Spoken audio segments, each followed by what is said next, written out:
Hey guys, Veebat here with another V-Plays, taking a look at the HE-100 D-1. The HE-100 D-1 is going to be Henkel's answer to the Messerschmitt Bf-109 when he was competing to try and get the fighter contract for the Luftwaffe. His idea was to build the fastest, most maneuverable fighter he possibly could, and just highlight how capable his design teams were. Let's roll.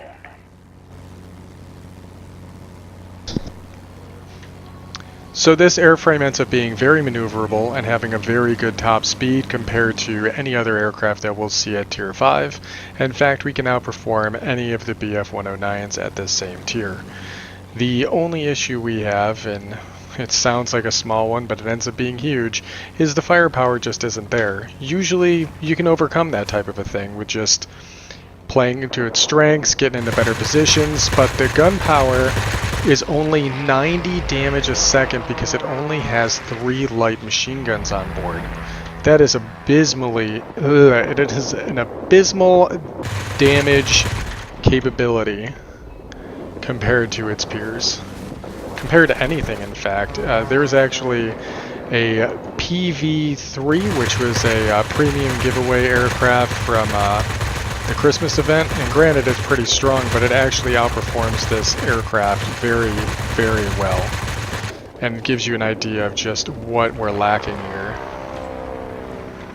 I mean, look how long we were on this 47, we weren't able to kill it.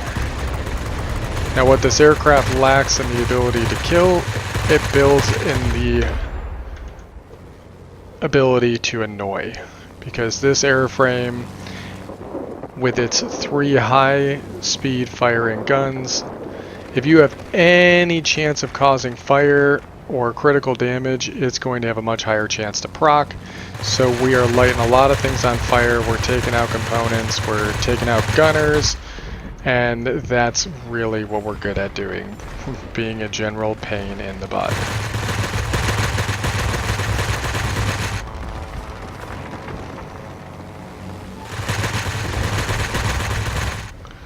We do not fare well against tail gunners, as we start to eat Beaufighter tail gunner here. But you can just see how much time it's taken to try and kill this Beaufighter, and we've lit him on fire. The guns are actually overheating on our platform. But again, really high speed because we're overtaking that Beaufighter. And we're able to outmaneuver pretty much anything we've come up against so far.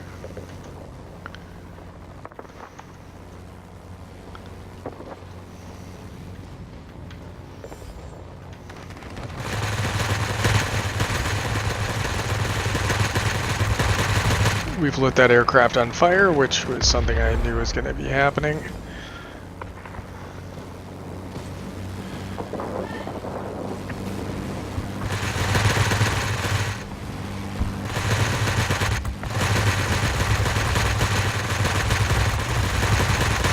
There's another control surface, another fire, and I think we burned him out. Yes, we did.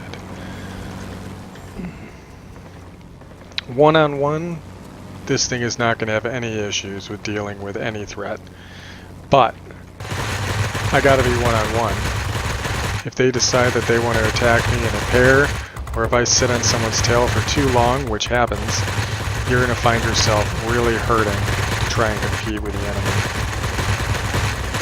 There we go. Finally got him. I see someone in a Corsair here. Let's go ahead and engage this aircraft while we can.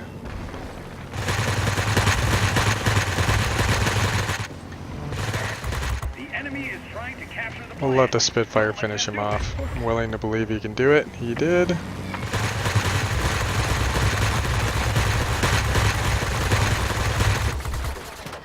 We did not light the aircraft on fire that time. Feels great to fly though. I mean, Heinkel designed a really good platform.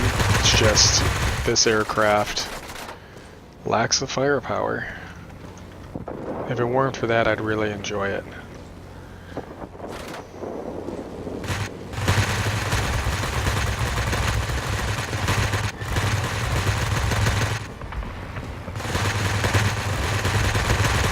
So if you ever get one of these on your tail, just be prepared to be annoyed to death.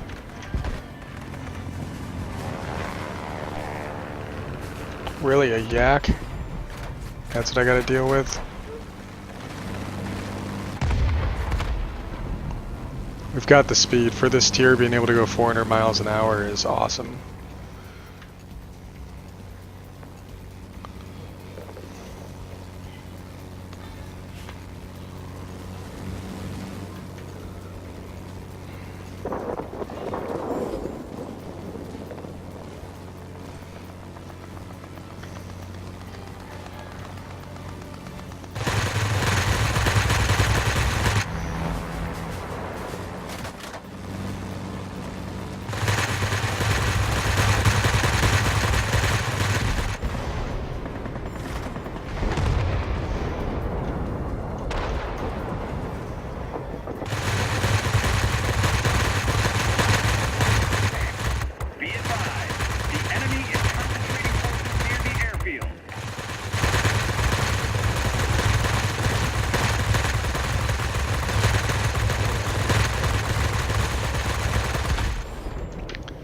Gotcha.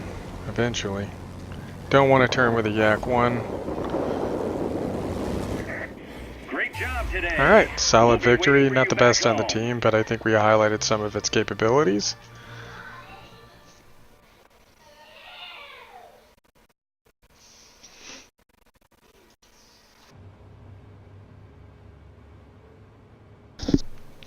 Here we are in the end results screen, and since we are flying in a premium aircraft, you can see we made 104,000 credits. 5,900 XP, but that really doesn't matter since we're converting it over for crew experience, and that netted us quite a bit actually.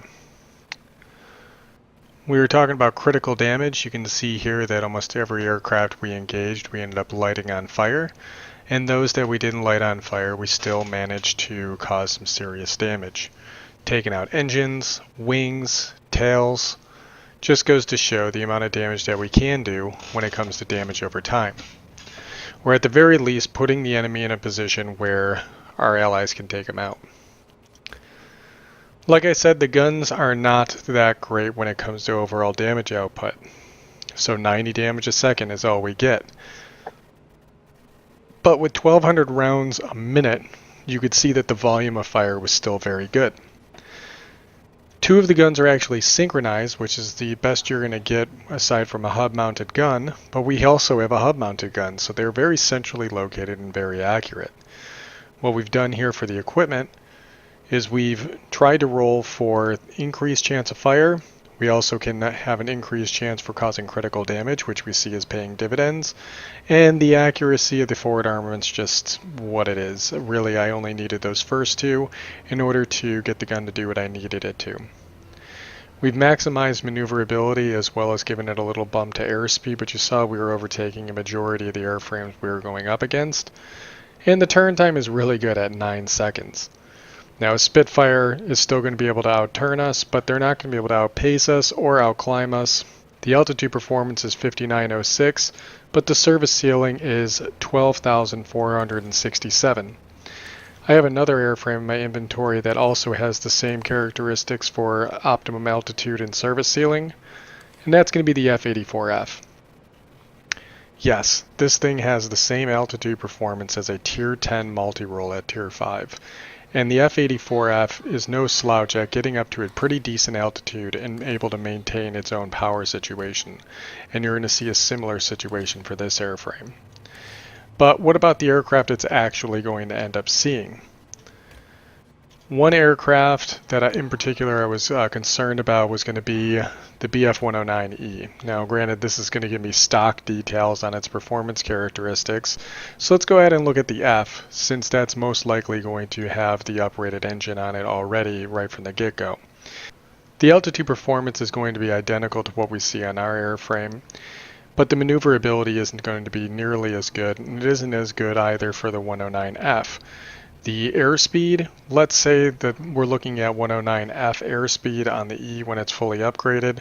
He's going to be able to get up to 373 miles per hour compared to our 400 with boost, and our cruise speed is much higher as well as, whoop, let's go ahead and look at our cruise speed. There we go. Our cruise speed is 263 and our stall speed is only going to be 87 miles an hour compared to a stall speed of 93 for both of these airframes. We're going to be able to outturn both of them as well, so I'm not too worried about any altitude fighters, but I am definitely concerned about the gun power. What I was kind of referring to here is if you take a look at the Phantom, you'll see that the Phantom, although a pretty good Tier 4 fighter, is 122. A Tier 3 PV3 is pumping out 92, which is 2 more damage per second than we see on our Tier 5 fighter that can see Tier 6s, and you saw how abysmal the damage was on that.